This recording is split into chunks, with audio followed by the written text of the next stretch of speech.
এইখন আমাৰ গাঁও চাবামাৰ হয়।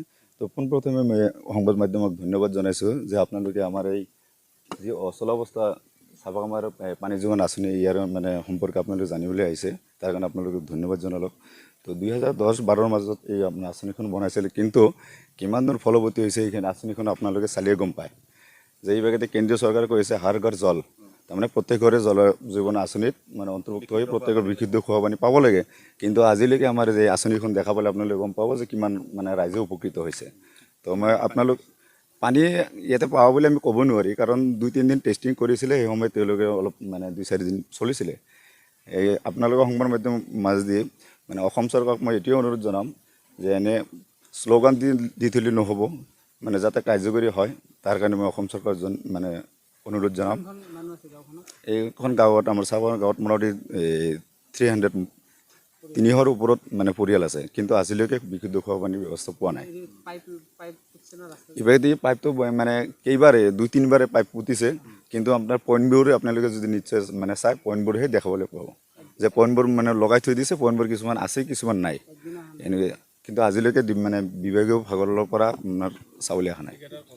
তো কিছুদিন আগত ইয়াতে এটা পইণ্ট বনোৱাৰ কাৰণে আপোনাৰ এই কাম কৰিবলৈ কিছুমান পষ্ট এজন ঠিকাদাৰে কাম কৰিলে, মাত্ৰ পোষ্টখন অলপ বনাই থৈ গুচি গ'ল। তেওঁ ঠিকাদাৰৰ নাম আছিল মানৱ দাস, তেখেতৰ লগত মই নিজেও যোগাযোগ কৰিছিলোঁ, তেখেতে কৰিম বুলি খালি কৈ আছে, কিন্তু আজিলৈকে কৰা নাই। তেতিয়া সেই সময়ত মানে ঠিকাদাৰ এই আপোনাৰ ইঞ্জিনিয়াৰ আছিল প্ৰভাত তালুকদাৰ, এখেতকো মই যোগাযোগ কৰি আছিলোঁ মাজে সময়ত, কিন্তু এইখিনি আমাক ৰেছপন্স দিয়া নাই। তো আমি সংবাদ মাধ্যমৰ মানে জৰিয়তে এইটোৱে অনুৰোধ জনাম যাতে মানে আঁচনিখন ফলৱতী হয় আৰু আমাৰ সাধাৰণ ৰাইজে যাতে বিশুদ্ধ খোৱা পানীৰ ব্যৱস্থা পায়।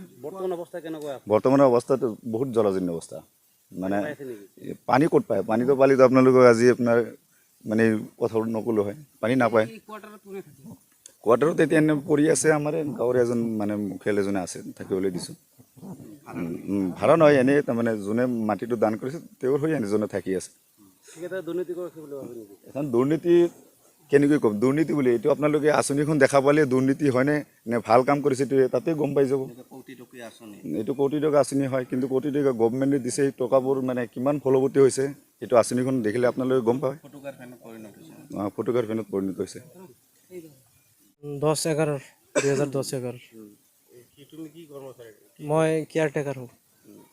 তাৰমানে 3 বছৰ আগত নতুনকৈ ষ্টাৰ্ট কৰিছিল কামটো। তাৰমানে মই বহুত কেইবাৰ ৰিকুৱেষ্ট কৰিছোঁ, পিছে DC ওচৰত কমপ্লেইনো কৰিছোঁ এসপ্তাহ আগত, একো তাৰমানে গুৰুত্ব দিয়া নাই।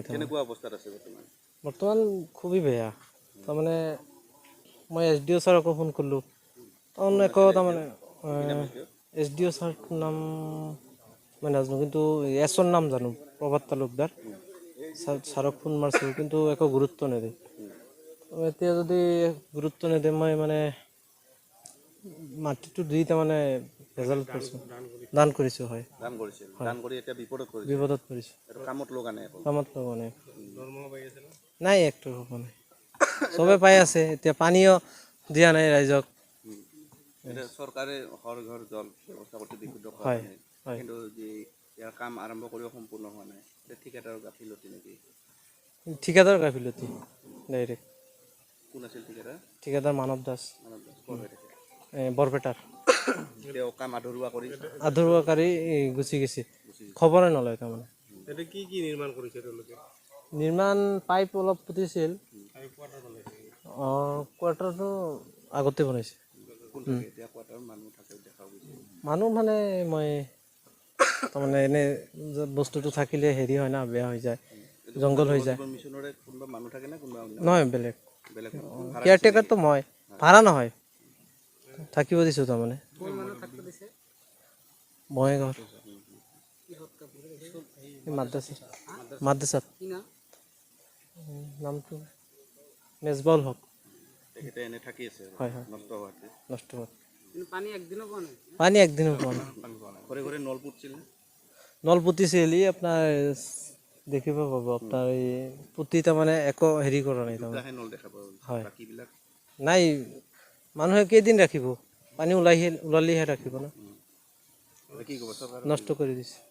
চৰকাৰৰ ৰিকুৱেষ্ট যদি কামটো কৰিব দিলে হ'ল, নহ'লে মাটিটো হেৰি কৰিব লাগিব, খৰচ কৰি দিব।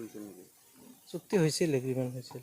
কিমান বছৰৰ বছৰ এগ্ৰিমেণ্ট নহয়, এগ্ৰিমেণ্টটো আপোনাৰ দান চিষ্টেমে হৈছিল। টানেই দিছিল আপুনি হয়, এতিয়া যদি কাম নহয় বেকাৰ মাটিটো ফেলাই ৰাখি থোৱা মুকলি কৰি ল'ব বিচাৰে হয় হয়। কি নাম তোমাৰ? মাজমলি।